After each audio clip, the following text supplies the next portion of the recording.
post-date tarot video. Oh, it has been a wonderful week. It's always hard to get readjusted to real life after you've been out of town, and being in sunny, beautiful Florida made me miss that sunshine. And it's a little overcast today, so I'm hoping that the sun will come out for my friend and I because we're going on an adventure. But today we're just doing a little collective check-in for our weekend morning. I'm going to continue to use this deck that my friend gifted me because I just feel really called to use it. I don't know if you guys ever feel that pull when you're reading, that the decks just have a voice of their own, and this one has been wanting some love. So we're breaking her in together. I just love the way the light reflects on the gold edges. It's so pretty. And yeah, make sure you guys like and subscribe, interact. I love to hear about, what these readings mean to you, if they impacted you at all, what you took away from it, because it's something so vastly different for everyone. And we're just going to go and pull a few cards and just see what we are supposed to know for this weekend and upcoming week. I'm hoping to implement live readings again, switching back and forth between YouTube and Instagram on Sunday mornings. I'm going to try that out because I did a little poll on socials, and that's what everyone said that they wanted to prefer as far as date and time. So I'm just going to try it, see how it goes, see if people show up. That's a way for you to get a little bit more, whoa,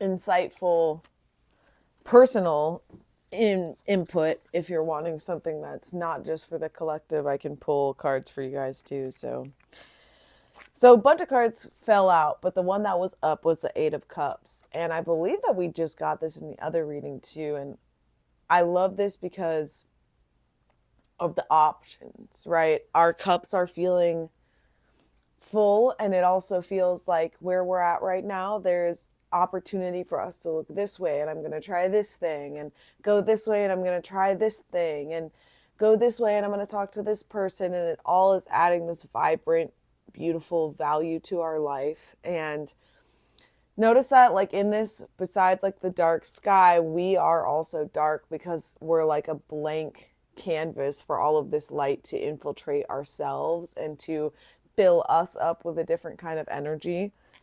That's the way things are moving right now. It can be a sign to say, hey, open your eyes a little bit more, if that makes sense. Like, there are things that are available to you that you may have never even fathomed, or that you have convinced yourself wouldn't show up on your journey. And there's a way for you to take the abundance from outside and apply it to your life and your inner world as well. I really love to shuffle until the cards just fly out because it always feels so magical to me. And it also makes me feel like people's energies are flowing through this reading while I'm pulling cards. Sometimes you also just have a feeling to pull something out like this, the Five of Swords. So choosing our battles is really important.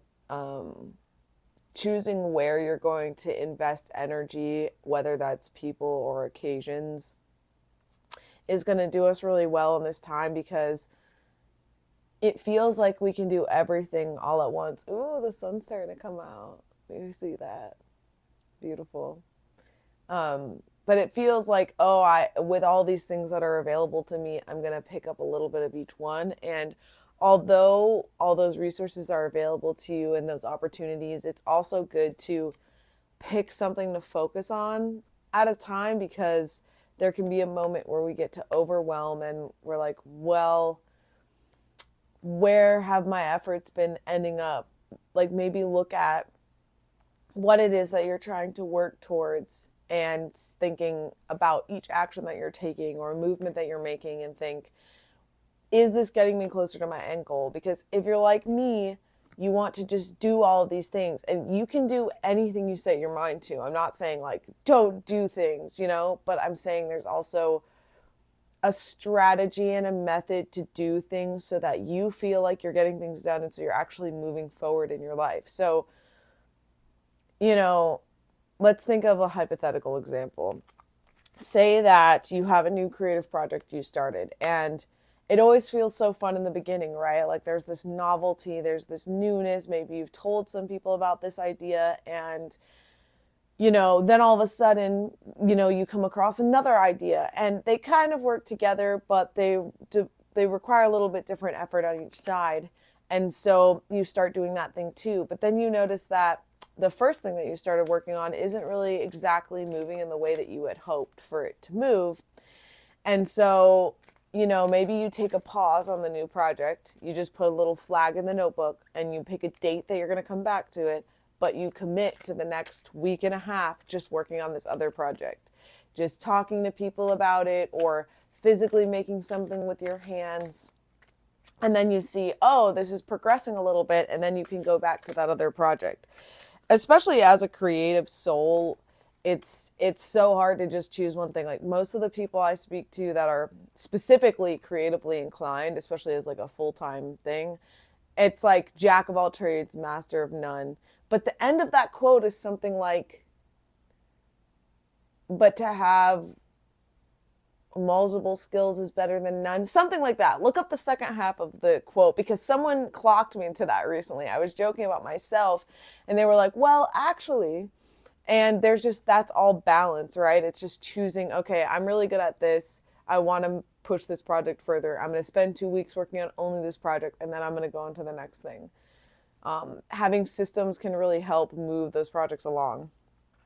So then we have the Knight of Pentacles.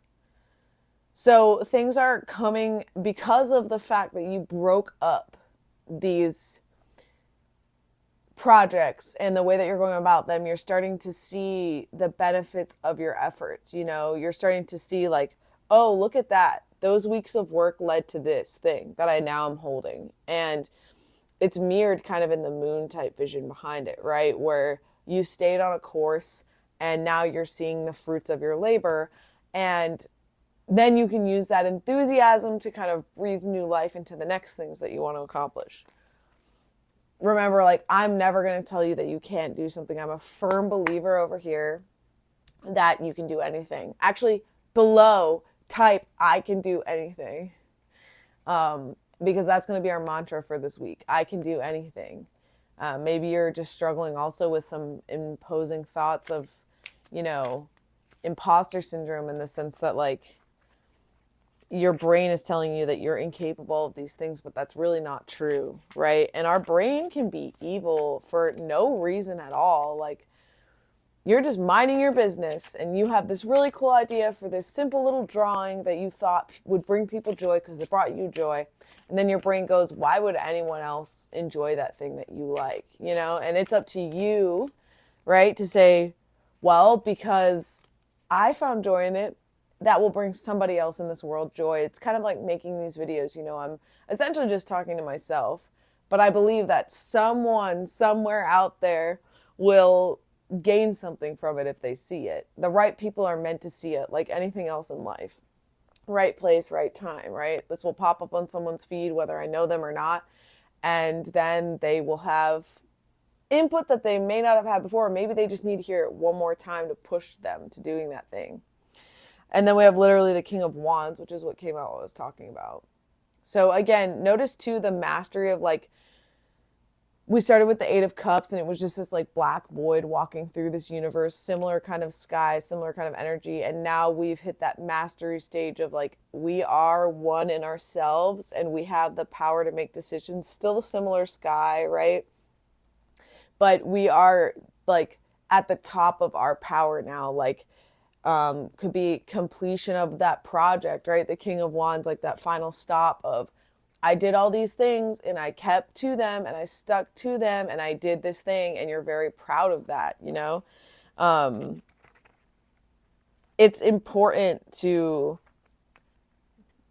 acknowledge that too, to acknowledge, like, wow, especially if it was a challenging thing at some point that you kind of were fighting with yourself about, of like, I don't know if I can do this, and then you do. It's also important to recognize that, to have a little celebration, even like go to the favorite bakery around you and like just get yourself a little treat as a like pat on the back to you did this thing. I don't know if you've had this experience, but a lot of times, you know, we have these goals, we make it through all of these goals, and then when we get to the end, there's like this, not necessarily a letdown, but it's not necessarily an emotion that you expected from accomplishing this thing that you've been wanting to do for a really long time.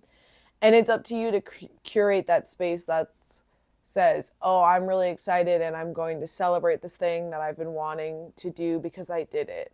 You know, a personal example is my 6 years of sobriety is on my birthday this year. And I always get a cake. Like, I already have a birthday cake, but I always get a sobriety cake because that's a hard journey that will never end through my life, right? So being able to create this like just childlike wonder, I'm getting myself something that I like because I lived through something every day, arguably, that is a challenge, you know, be staying sober. So it's like that. Like, even if it's like you go to the Dollar Tree and buy yourself like a new pen, you know, because like if you don't want to spend money, or even if you don't want to spend money, go outside and like pick yourself a bouquet of flowers, or, you know, do something that makes you feel a certain type of way that feels good. Maybe you like jump roping and it makes you connect with your inner child. Like, any of those things, you know, you can do it. It doesn't have to be playing into consumerism if that's not something that you want to do. I just love to like buy a little cute something. So I hope that's been helpful for you guys. I am capable of anything is going to be what gets us through the next week and this weekend. And just remember, I'm always here as a cheerleader. My socials are always open for you to message. Comments down below, I can reply to them if you leave me thoughts, milestones. I'm happy to celebrate with you. And yeah, check out our Creative Footnotes magazine if you haven't had a chance to yet. We still have at least 20 of them left. Although I think we've sold about half of our original print order, which is also something to celebrate. So I hope you guys have a lovely weekend, and I'll talk to you next week.